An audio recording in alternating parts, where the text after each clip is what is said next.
Good evening, everyone, and welcome to another edition of Awaken the World. It is Friday, October 29th in the year 2021.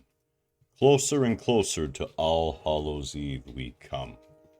6 p.m. Pacific Standard Time, tonight, live right now. Take the red pill or take the blue pill. So, yeah, none too subtle of a Matrix reference there, but an important reference, actually. And the reason this comes up is,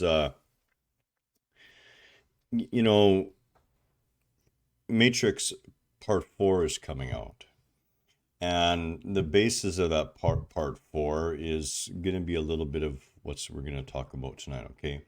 So, first of all, as always, let me express my love for each and every one of you. No matter you are, no matter what you're doing right now, it's absolutely perfect. It's offering you everything you need to grow and evolve in every moment.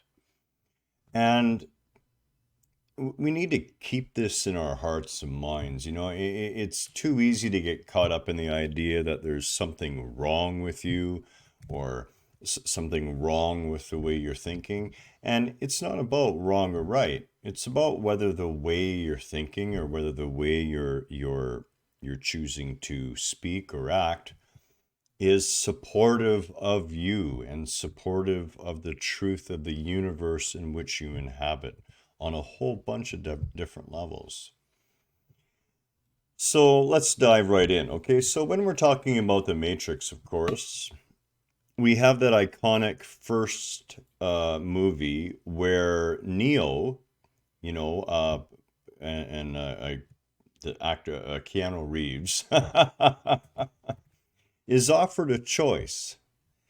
And the choice involves taking the blue pill, which will return him to the illusion completely. He'll forget all about anything of his, let's call it an awakening experience, and he will go right back to sleep. It'll be just like he never had that awakening experience. And of course, that blue or the red pill, is the decision to now go further once that awakening has been achieved, that initial fluttering open of the eyelids.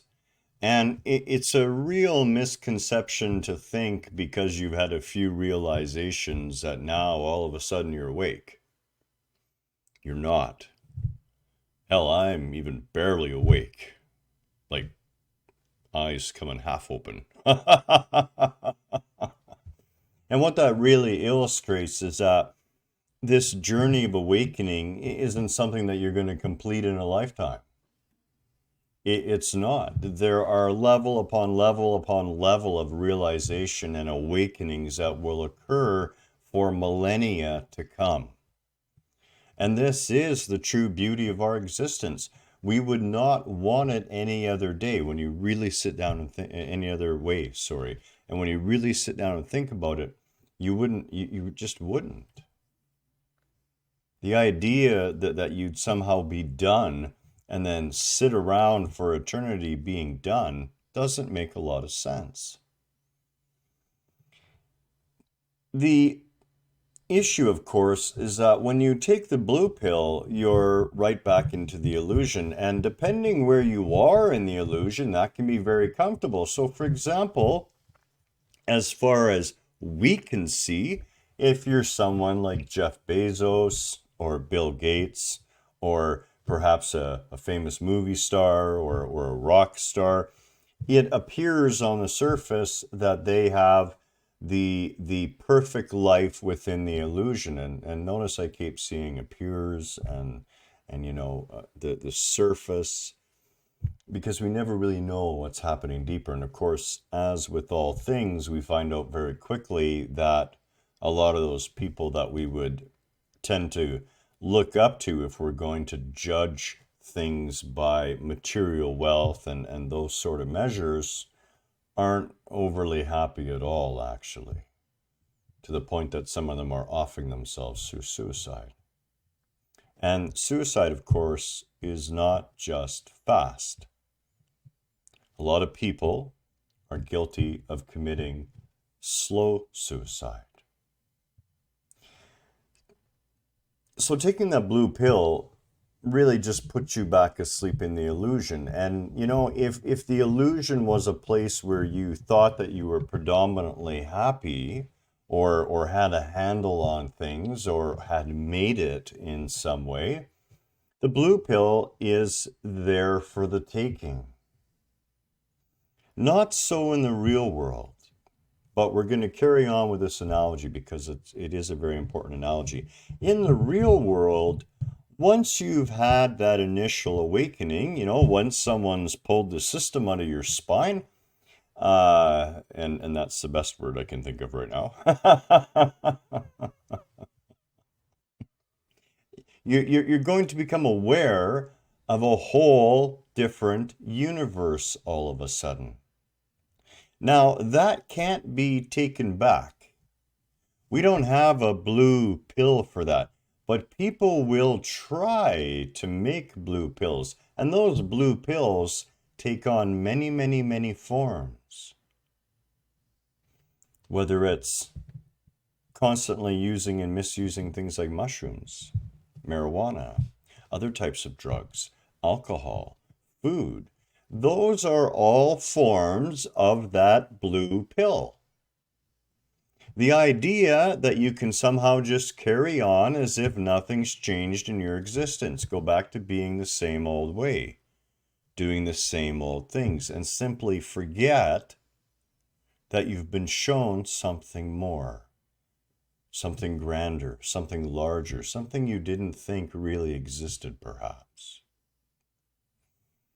So when we're sitting there in that cusp of a moment where we're going to make that life-changing decision, we're offered, of course, the red pill. Now, here's where things begin to get a little dicey. When we take that red pill,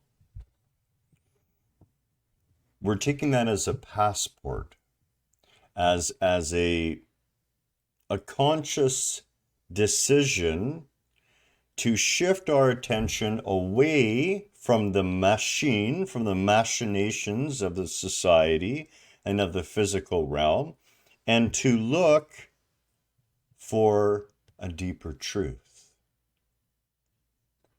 Now, as it turns out, in the Matrix, we find this deeper truth literally in the depths of the planet, near the core of the earth, where it's still warm, where this last city, Zion, which contains the last of all the humans who are free, live.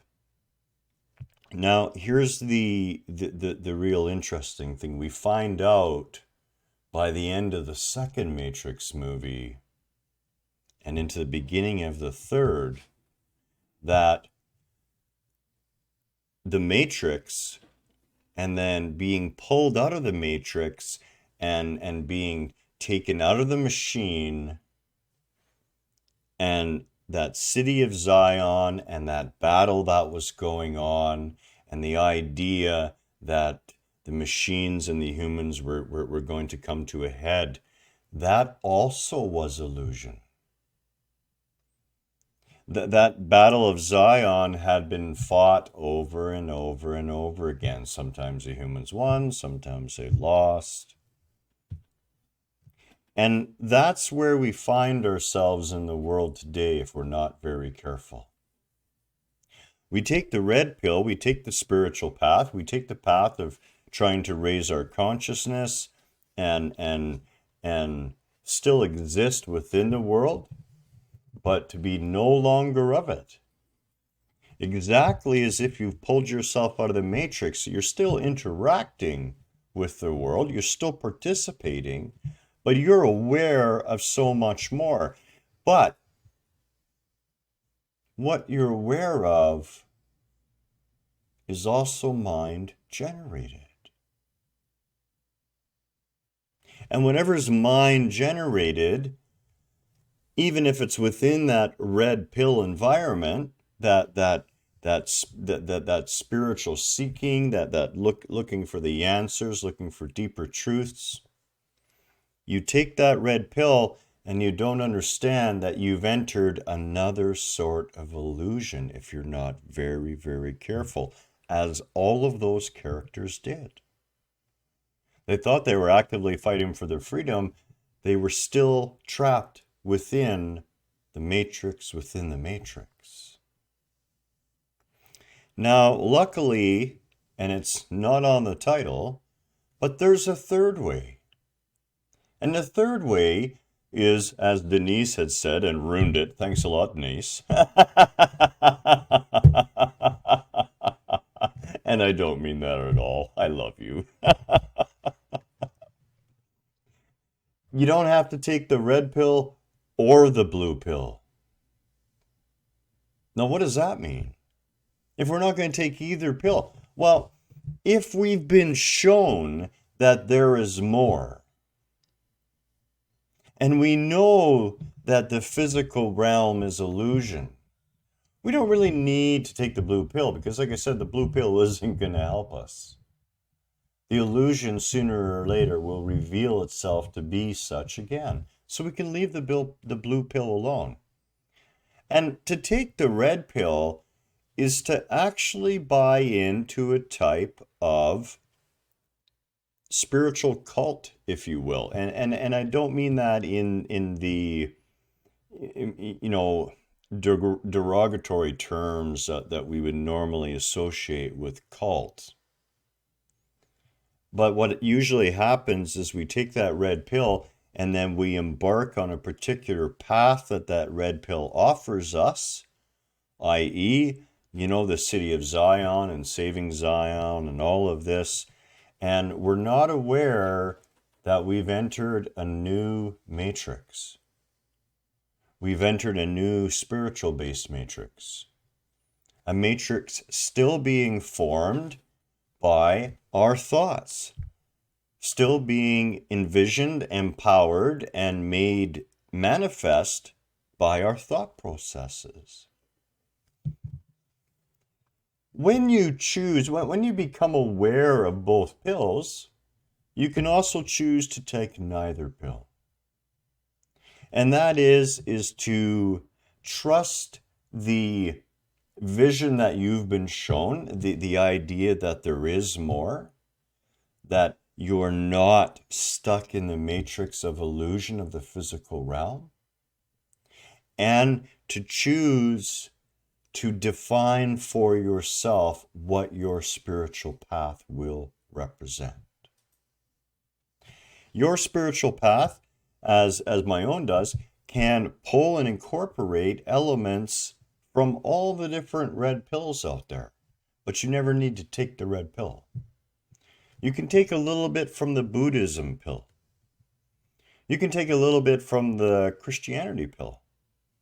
You can take a little bit from the Zen pill, from the Taoist pill, from the Muslim pill.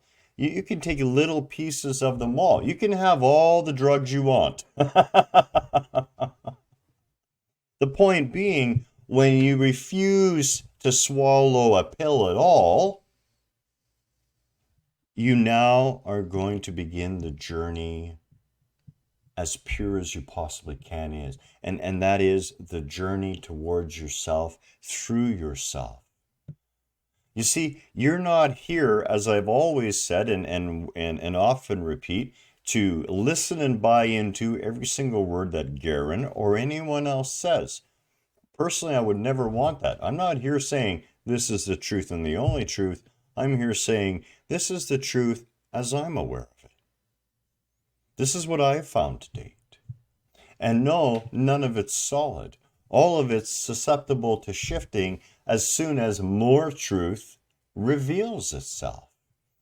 If we're ever looking for that ultimate truth, the only ultimate truth that we surely know of here is that apparently we're born and we pop out of a womb and one day we die. That's about the only two truths we really, really know. And we know on many levels already that neither one of those are really true. So my suggestion is you don't take the blue pill. In other words, you understand, you accept that now that you have a higher level of awakening, you can't go back. And not going back means a lot of the people who were taking that blue pill along with you, whether they were consciously aware of it, when one day it fell out of your hand and precipitated an awakening because you couldn't swallow it. The point here is a lot of those people who are still taking those blue pills, they're not going to see what you see. Why? Because they're drugged in a different way. And even if you take the red pill, the pill of that awakened spiritual path, and you choose a path, there's nothing wrong with that, but understand that that becomes your new matrix. It doesn't matter whether it's people who are caught up in Course of Miracles, or people who are caught up in the Bible, or the Quran, or the I Ching, or the Bhagavad Gita. If you are caught up in any one path, you're taking the red pill. And again, that's okay. But you need to be aware of it. You need to understand that you're trading one mind-generated facade for another mind-generated facade. And you must always, always, always be willing to go deeper than that. To go beyond the mind itself, which does not mean the destruction of ego. You notice that Neo, the character, he maintained his egoic sense of self throughout the entire journey, even as that egoic sense of self was evolving towards the truth of who he was and his existence. Our journey is no different. That ego is not meant to be destroyed. The Creator, that divine consciousness, creates nothing that doesn't have purpose. There's not a single thing in this universe that does not have purpose. And that brings up another point. If you're ever sitting there struggling and wondering about what your purpose is, at the end of the day, it doesn't matter. Because you do have purpose, and sooner or later it'll become aware. You will become aware of it. Be patient. Why? Because nothing in God's creation lacks purpose. From the tiniest thing to the largest thing. So, as Denise was very quick to point out, don't take the pills at all. Be willing to leave the blue pill of the system and society and the illusion of this physical realm. Be willing to leave them there on the counter. When you take those blue pills, what you're really doing is inoculating yourself against the effects of that illusion. So it's sort of like a bottle of poison that you've fallen in love with. You know the poison's going to kill you, but you still want to drink the poison. And again, that's okay. You've got lifetime after lifetime after lifetime. And if you don't think you've been here for hundreds of lifetimes already, working your way to this point, I've got another thing to tell you. Keep in mind, the egoic sense of self that you have is what is played with these pills. And that becomes the issue. And that is why, ultimately, don't take the red pill or the blue pill. Understand that both of them are paths into an illusion. Instead, choose to take no pill and to allow yourself over time to determine your own spiritual path of awakening. Take from myself, if you feel it valuable, to take from any teacher or master or holy book or unholy book, those things that you will And don't be afraid to change them in the future. Don't become the source of your own red pill. Be open and say no to drugs. That's it. That's all. I'm going to keep it short tonight. We are going to have a Halloween Eve spooktacular. I haven't decided yet. Maybe we're going to, come up with a scary story to read, or maybe we're just going to talk about something. I'm not sure yet, but we will be doing something Sunday night. Namaste. Have a beautiful night. Take care.